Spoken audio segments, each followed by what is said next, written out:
qui sont très présents, mais il y a aussi pour moi un peintre que j'ai voulu rapprocher d'Alice au Pays des Merveilles, parce que pour moi vraiment son imagerie a été extrêmement inspirée aussi de Lewis Carroll. C'était quoi? C'est bon? Ça va là. Ah, bon, c'était Balthus. Donc j'ai fait l'ascension en fait. Ah, c'est l'ascension qui passe. Non, je fais pas. Donc, vous voyez, hein, là c'est une référence assez directe à Balthus. Donc tout à l'heure on avait parlé de la Campbell Soup, qui apparaît donc plusieurs fois. Mais on peut voir aussi que ici c'est aussi une autre référence à Balthus, parce qu'en fait elle en peut plus. La simili-tortue passe son temps à se plaindre, à lui raconter les histoires. Donc à la fin elle est complètement alanguie, comme peuvent l'être parfois les enfants. Et ce qu'a très bien réussi à rendre Balthus, c'est-à-dire ce sentiment en fait de délassement et cette espèce d'impudeur liée à l'enfance. C'est-à-dire que voilà, il y a aussi des références directes aux photographies de Lewis Carroll et à ses principes très victoriens. Donc là, c'est le moment où Alice, son cou grandit tellement qu'elle est prise pour un serpent par les oiseaux et elle se fait attaquer. Et j'ai décidé de lui mettre, parce qu'à l'époque ils en mettaient souvent, puis ça lui donne, comme elle se fait effectivement piquer comme ça par les... c'est pas gratuit du tout. Voilà, et il y a une référence évidemment christique là-dedans, puisque c'est un supplice qu'elle vit avec ses oiseaux. Et ici aussi, là on a une autre référence un peu directe, un petit peu moins claire pour le coup, à Balthus. Et aussi à Lewis Carroll avec ses cartes qui n'avaient que des bras. Je trouvais ça fascinant. Chez Disney, il leur a mis des têtes avec des gros nez et tout.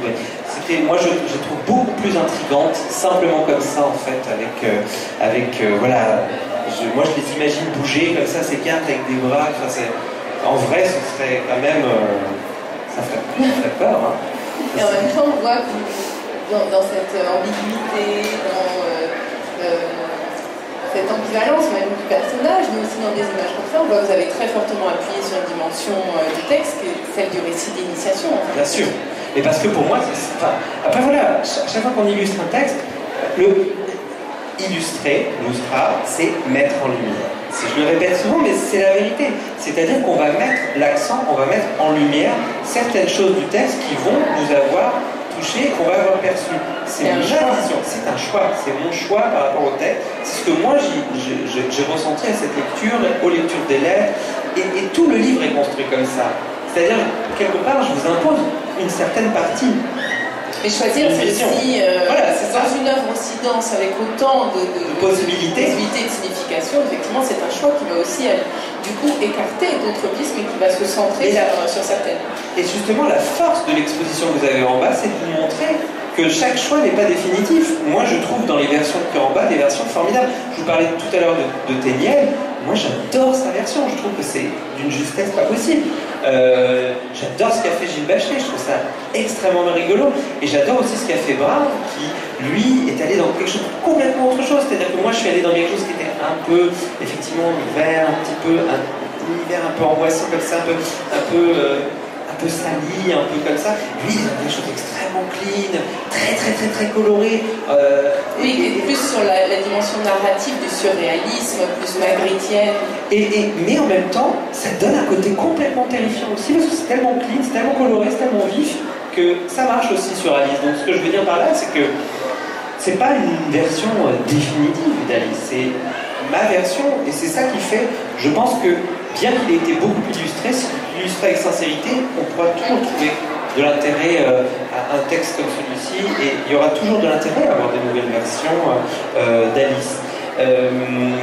Là, bon, c'était une référence directe à Lewis Carroll. Je trouvais ce dessin magnifique de Lewis Carroll. Le regard était sublime, et cette idée de compression dans la page, moi je l'ai fait dans la page entière.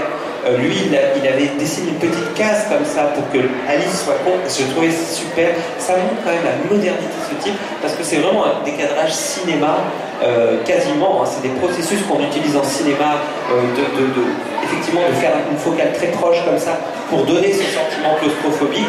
Il l'a senti lui-même. C'est là qu'on voyait qu'il travaillait la photo, alors qu'on était vraiment, faut se mettre quand même à l'époque. Hein, on était au balbutiement de la photo. Donc, avoir ça c'était... Voilà, c'est pas pour rien que j'ai aimé ce texte. Bon, et j'ai fait quand même une référence à Téniel parce que ce lapin, là, il est quand même irrésistible là, dans ce petit costume et j'avais envie de le dessiner aussi. Voilà pour Alice. Alors, ce qu'on est venu me murmurer à l'oreille tout à l'heure, c'est que vous aviez la possibilité de poser des questions en dépit du temps dépassé. Et moi, j'avais proposé, si vous voulez, je vous fais j'ai fait un truc, donc il faut que je le fasse, de faire un petit dessin. Là, en même temps, comme ça, vous voyez genre le lapin, par exemple. Ou je sais alors, pas, qu'est-ce que vous voulez? Le jeune garçon, ouais. Qu'est-ce que tu souhaiterais comme personnage? Le lapin. Bon, c'est parti. Alors, mais en même temps, vous pouvez poser des questions, hein, quand même. Le micro peut circuler. Dans tout ce foisonnement, toutes ces informations que vous avez apprises, donc les soupes Campbell étaient inventées, fabriquées 2 ans avant Alice. Oui, alors je vais vous passer mon micro.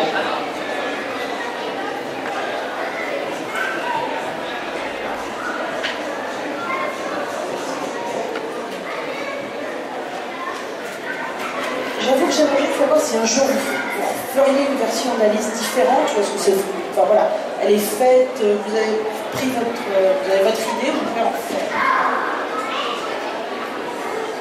Dans quelques années.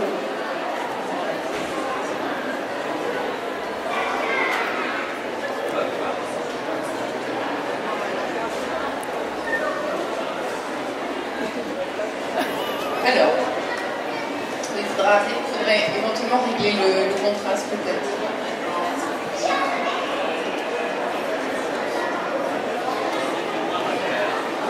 Alors, c'est une excellente question, je trouve, donc il va falloir que vous ayez réponse. Benjamin. Ah, c'est bon. Non, je voulais dessiner en même temps.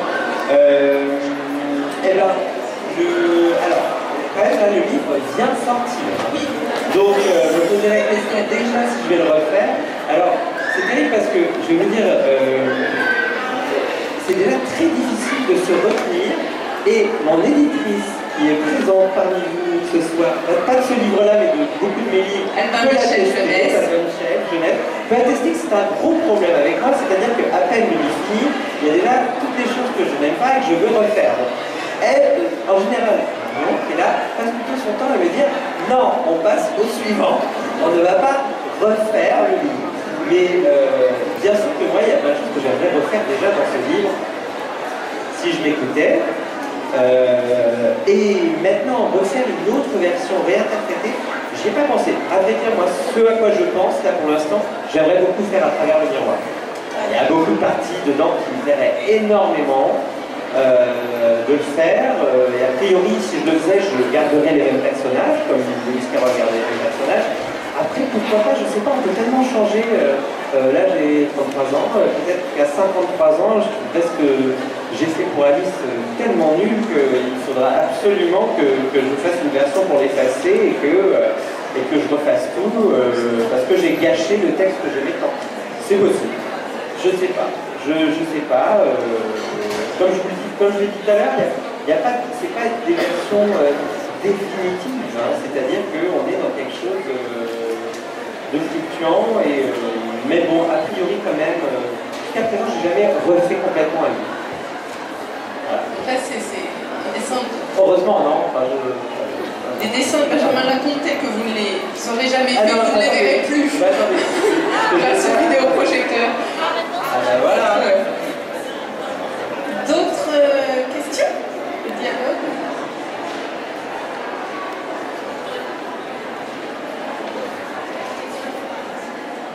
Il y a une question. Ah. Ici.